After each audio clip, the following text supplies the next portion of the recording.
Classificação indicativa. Livre para todos os públicos.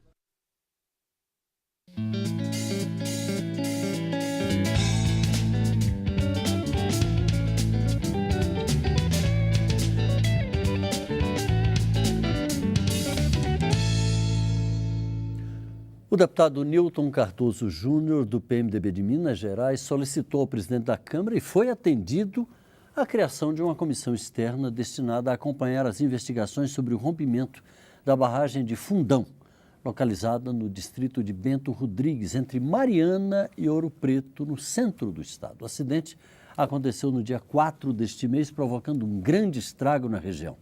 Uma morte de moradores e trabalhadores, graves danos ao meio ambiente, além de várias famílias desabrigadas. O deputado Newton Cardoso está com a gente nesta edição do Palavra Aberta. Deputado, a gente vem acompanhando, vendo pela televisão, ouvindo pelo rádio, noticiário, e é dramática a situação, sobretudo com relação não só às mortes, que são muito lamentáveis, mas também a situação, o impacto ambiental sofrido por toda aquela área atingida pela lama. É uma lama tóxica, não é? Eu estava vendo recentemente a situação de Valadares, governador Valadares, coberta de lama. E o senhor me dizia que cheira a peixe, né, a lama. Sim, Paulo. Inicialmente, quero cumprimentar a todos os telespectadores e ouvintes do programa, que sempre tem um clima tão ameno, mas hoje temos que falar de um assunto sério e traumático, trágico, não só para o estado de Minas Gerais, como o Espírito Santo, mas falando talvez da maior tragédia ambiental do Brasil.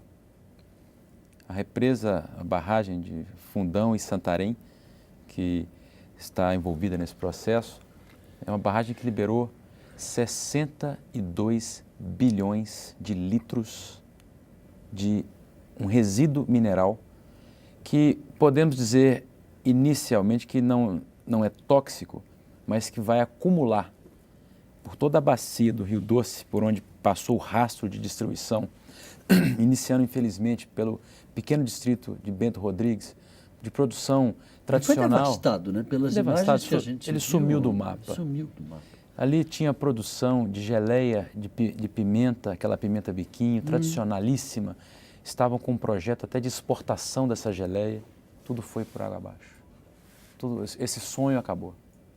As famílias perderam entes queridos, temos ainda mais de 20 pessoas desaparecidas, crianças de pouca idade falecendo, animais queridos para as pessoas sendo resgatados em condições sérias, tristes, e todo o impacto de uma atividade que é de risco, mas que precisamos agora, a partir da criação dessa comissão externa, identificar as reais causas e apresentar, por parte dessa casa, por parte da Câmara dos Deputados, um relatório de medidas que devem ser tomadas, não só para a prevenção a outros exemplos, mas também para a recuperação de todo o Vale do Rio Doce.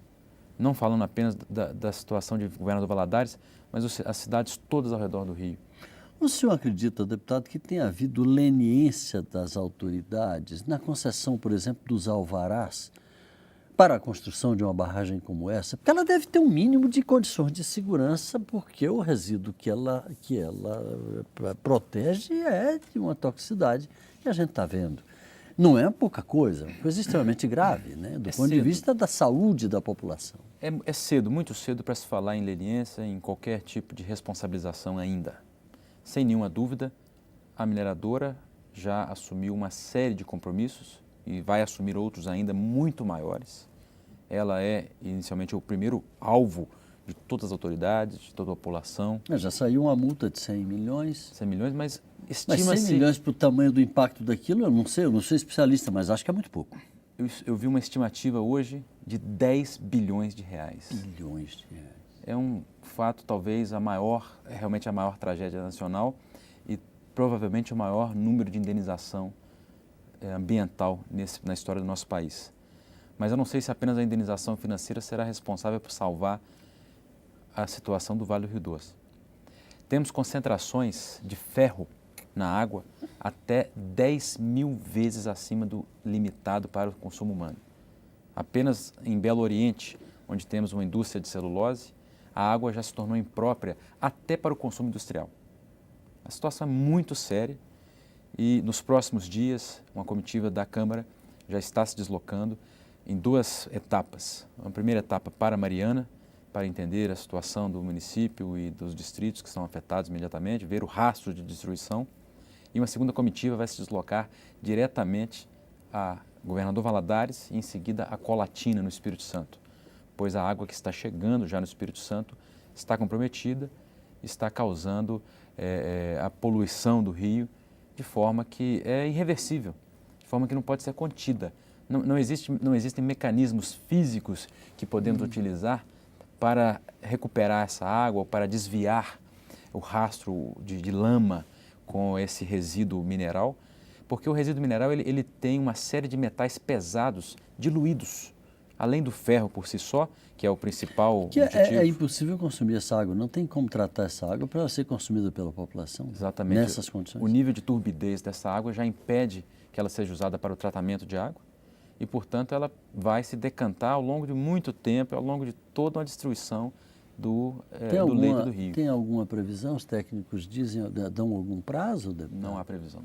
Não há previsão. Até agora, o que podemos estabelecer de informações, estamos apresentando diversos requerimentos dentro do âmbito da comissão externa para ouvir os responsáveis, para ouvir autoridades ligadas, para ouvir os secretários ambientais dos 2 estados que estão diretamente ligados, tanto os atuais quanto os que estavam à época do pedido de licença dessas bacias, pois nós temos que entender que existe um problema que há 2 anos venceu a licença da maior parte dessas bacias. Mas essas bacias, há que se ressaltar que Minas Gerais tem mais de 700 barragens.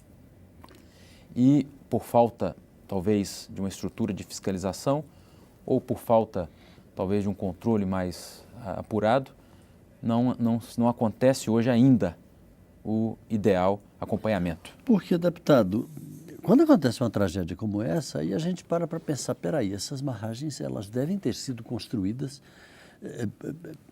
deve ter havido alguma irresponsabilidade na construção. Porque um acidente desse não acontece por acaso, se forem tomadas todas as providências para a segurança da própria construção.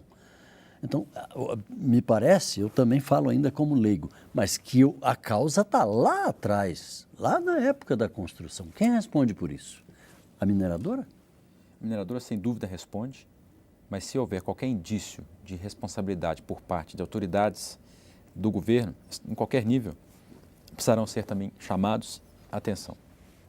Mas é importante dizer que uma barragem... Por isso que lhe perguntei no início se teria ou não havido uma espécie de leniência das autoridades. Não, vamos aprovar esse alvará, não cumpre tudo, mas vamos deixar passar e tal coisa. E aí acontece uma tragédia como essa. Como, em outra área, outro ângulo, não tem nada a ver, aconteceu em Santa Maria, na Boate Kiss. Sem dúvida. Que foi, deixa aí e tal coisa. Aí, de repente, acontece uma tragédia daquele tamanho. Assim como aconteceu em Minas Gerais mesmo, nos últimos 20 anos ocorreram mais 3 acidentes com gravidades semelhantes, com mortes, falecimentos, mas não com o porte que aconteceu esse acidente de Mariana. Importante ressaltar que uma barragem para ser construída envolve um grande projeto de engenharia, envolve, sem nenhuma dúvida, o atendimento à legislação federal, que essa casa já se responsabilizou por editar e aprovar, a legislação ambiental dos estados e também as autorizações municipais para a construção, que são plenamente atendidas, precisam ser atendidas.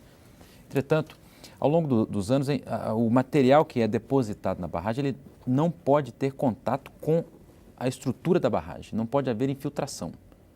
Quando ocorre a infiltração, é o início de um risco de acidente e é preciso entender se houve problema no início, durante a construção, por falta de manutenção ou qualquer outro aspecto, até o aspecto geológico que foi citado, o aspecto de terremotos que ocorreram, de tremores de terra de baixa escala que ocorreram, que dizem que pode ter afetado a estrutura da barragem. A Estação Sismológica aqui da Universidade de Brasília registrou esses tremores, mas foram de pequena monta. Pequena monta, parece que um número abaixo de 2,5 graus na escala Richter. Bem abaixo, 1 e pouco, 1,8, algo assim. Sim.